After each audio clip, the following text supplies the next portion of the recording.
இனி கருப்பா இருக்கிறவங்கலாம் கவலை விடுங்க.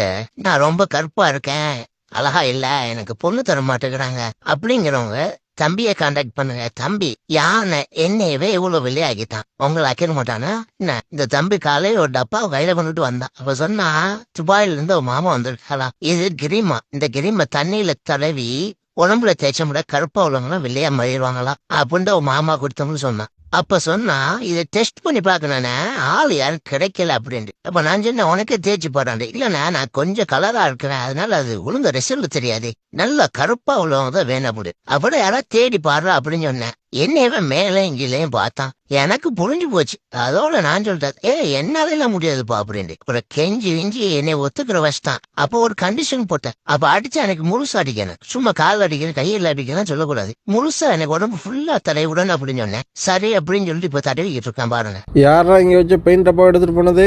என்னது பெயிண்ட் டப்பா காணுமா? டே பாகா, அந்த பெயிண்ட் எடுத்துதான் உணவு எனக்கு அடிக்குச்சியாடா. ஐயோ இந்த பெயிண்ட் நான் எப்படி கழுவேன்? தண்ணி கழுவினாலும் போவாது, இறங்கி கழுவணும், குளங்கவே தண்ணி வேணுமே, இந்த ஊர்ல குடிக்கவே தண்ணி கிடைக்காது.